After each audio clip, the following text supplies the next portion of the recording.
sahabat priangan, pada kisah berikut ini, Abu Nawas mengingatkan Baginda Raja Harun ar-Rasyid dengan cara yang agak keterlaluan.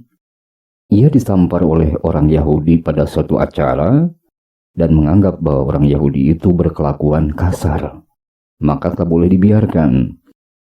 Akan tetapi Abu Nawas ingin memberitahu langsung kepada Baginda Raja. Dia rasanya tidak mau. Lebih baik Baginda yang disuruh untuk mendengar dan melihat sendiri kelakuan Yahudi yang kurang ajar itu. Kisahnya begini, teman budiman. Syahdan tidak berapa lamanya sesudah kejadian dalam cerita sebelumnya, Abu Nawas berjalan-jalan di kampung orang Yahudi di sekitar negeri Baghdad. Kemudian ia singgah ke rumah salah seorang Yahudi kenalannya, yang kebetulan ia tengah bermain dana-dana, semacam tarian atau seni di sana. Setelah Abu Nawas memberi salam dan ia duduk, maka orang Yahudi itu pun memberikan kepada Abu Nawas sebuah kecapi untuk ia bunyikan.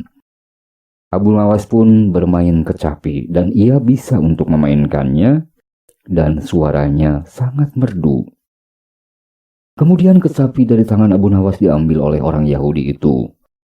Dan Abu Nawas disuruh untuk menari dana-dana, sebuah tarian mirip tarian di Indonesia sebenarnya, teman budiman, di daerah Maluku atau Sulawesi, teman budiman.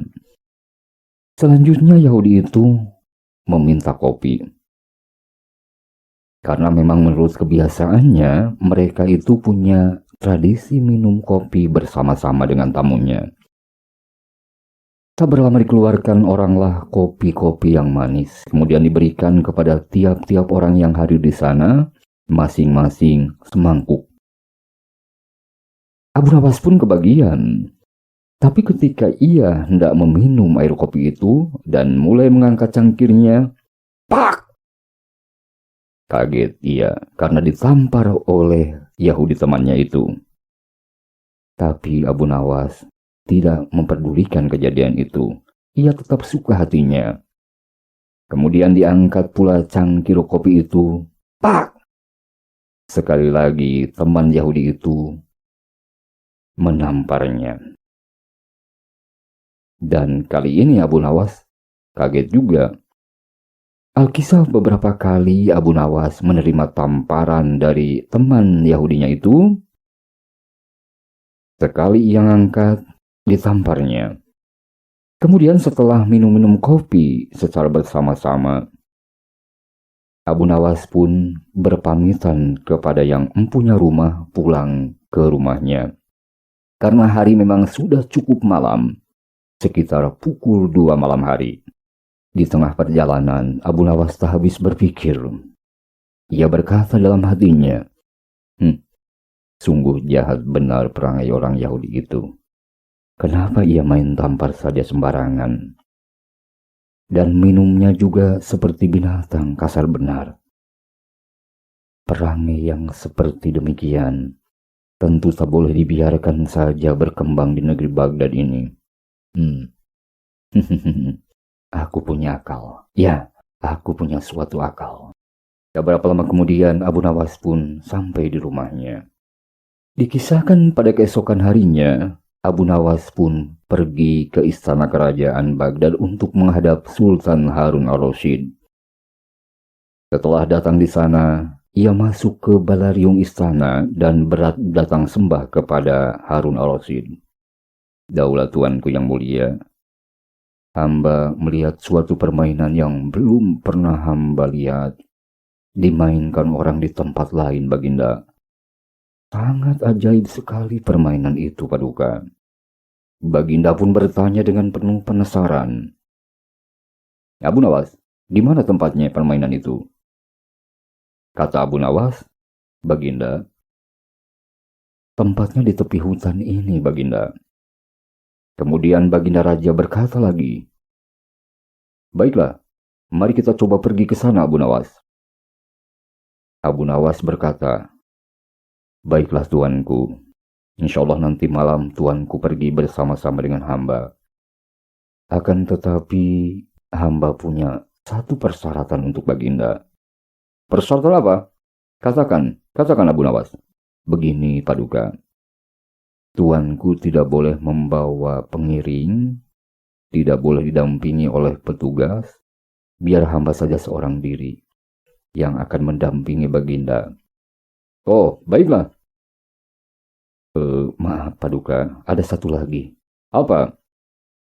Paduka jangan memakai pakaian kerajaan, melainkan Paduka pakai pakaian tantri saja. Baginda bersabda, baiklah Abu, akan kuingat. Abu Nawas, daulat Paduka, jangan kau perdayakan pula aku seperti dulu ya. Abu Nawas menjawab dengan tangkas, ampun Paduka Shah Alam. Baiklah, semua titah hamba junjung tinggi. Setelah kedua tokoh Baghdad itu menunaikan sholat Isya, berangkatlah Baginda dengan didampingi Abu Nawas ke rumah orang Yahudi teman Abu Nawas itu, dan ia tidak membawa pendamping. Hanya Abu Nawas seorang yang mendampingi Baginda. Ketika Baginda Harun ar-Rasyid sampai di rumah orang Yahudi itu, secara kebetulan orang Yahudi itu tengah asyik bermain dana-dana dengan beberapa orang temannya. Ketika melihat Baginda, orang Yahudi itu segera mempersilahkan. Dan juga ketika melihat Abu Nawas dipersilahkan masuk dan duduk bersama orang-orang Yahudi itu. Kemudian diberikan orang kecapi kepada Raja Baghdad itu, dan Baginda Raja membunyikan dengan sangat merdu suaranya, tidak kalah dengan Abu Nawas. Orang Yahudi teman Abu Nawas itu sangat suka sekali hatinya mendengarkan apa yang dibunyikan oleh Baginda Raja. Ia ternyata sangat pandai memetik kecapi. Setelah itu Baginda Raja Harun ar-Rasyid dipersilahkan orang untuk bermain dana-dana. Tetapi Baginda menolak dengan halus. Beliau menyatakan tidak mau menari dana-dana. Sebab irama gambusnya tiada bagus bunyinya. Tapi orang Yahudi itu tidaklah peduli. Ia terus menyuruh kepada Baginda Raja Harun ar-Rasyid untuk segera menari dana-dana seperti Abu Nawas. Orang Yahudi itu tetap memaksa, dan Baginda tetap tidak mau. Karena berulang kali dipaksa dan Baginda tetap tidak mau, Baginda Raja Harun ar-Rasyid, pak! Ditampar pipi yang sebelah kiri, pak! Juga yang sebelah kanan. Menamparku, apa boleh buat? Kata Baginda bergumam dalam hatinya. Aku ini sudah diperdayakan lagi rupanya oleh Abu Nawas. Iya, masuk ke dalam rumah ini ada jebakan dan tipuannya. Abu Nawas. Tetapi tidak terlalu dipikirkan oleh Baginda. Akhirnya Baginda menari juga dana-dana sampai beliau keluar peluh basah bajunya. Setelah selesai bermain dana-dana, maka biduanda Yahudi pun disuruh untuk mengeluarkan hidangan berupa kopi. Ketika dilihatnya oleh Abu Nawas bahwa hidangan kopi sudah keluar, ia segera pura-pura minta izin kepada Baginda Raja Harun ar-Rasyid, katanya mau buang air ke belakang. Tetapi ternyata Abu Nawas itu langsung pulang ke rumahnya. Seraya berkata di dalam hatinya, biar dirasakan oleh Baginda Raja tamparan Yahudi itu. Karena memang salah Baginda sendiri juga. Apa sebabnya Baginda tidak memperhatikan dengan mata kepala sendiri keamanan negerinya? Beliau itu percaya saja kepada laporan menteri-menterinya yang belum tentu benarnya. Demikian pemikiran Abu Nawas. Di tempat orang Yahudi itu, tatkala Baginda Raja Harun ar-Rasyid hendak mengangkat cangkir kopi untuk diminumnya, plak! Baginda Raja pun ditampar oleh Yahudi itu. Tetapi Baginda Raja tidak memperdulikan tamparan pertama. Beliau mengangkat lagi kopinya karena memang haus ingin minum. Juga lengkap cangkir dan piringnya beliau angkat. Plak! Beliau pun kena tampar sekali lagi. Tapi baginda Raja Harun Ar-Rasyid diam saja. Kemudian dilihatnya Yahudi itu minum kopi seperti binatang, yaitu menghirup kopi sambil tertawa terbahak-bahak. Maka kata baginda Raja Harun Ar-Rasyid dalam hatinya, benar-benar seperti binatang cara minum dan makan mereka. Ini adalah kesalahanku, apa boleh buat? Karena ini merupakan kelengahanku. Aku sering menerima begitu saja laporan dari menteri-menteriku, dari petugas-petugas kerajaan yang belum tentu benarnya. Mau kulawan, tapi aku seorang diri, takut aku melawan Yahudi sebanyak ini. Demikian, baginda Raja Harun Ar-Rasyid bergumam. Setelah beres acara itu dan juga minum makan di rumah Yahudi, maka baginda pun berpamitan kepada mereka, dan pulanglah baginda Raja Harun Ar-Rasyid seorang diri ke istana kerajaan Baghdad dengan hati yang dongkol. Syahdan pagi-pagi benar, Sultan Harun Ar-Rasyid sudah terbangun dari tidurnya. Dan dengan segera baginda Raja Harun Ar-Rasyid menyuruh untuk memanggil Abu Nawas menghadap ke istana. Dan petugas istana yang disuruh pun segera melaksanakan tugasnya, dan Abu Nawas pun mengikuti petugas itu menuju istana Baghdad. Setelah Abu Nawas datang menghadap raja, maka baginda Raja Harun Ar-Rasyid segera bertitah kepada Abu Nawas. Hei Abu Nawas, sungguh baik ya perbuatanmu kemarin malam. Terima kasihlah. Terima kasih engkau sudah masukkan aku ke rumah Yahudi temanmu itu. Dan engkau tinggalkan aku seorang diri di sana, sedang aku diperlakukan demikian, dan engkau pulang sendiri. Aku juga pulang sendiri ke sini. Abu Nawas segera menyembah dengan penuh takdim dan berkata,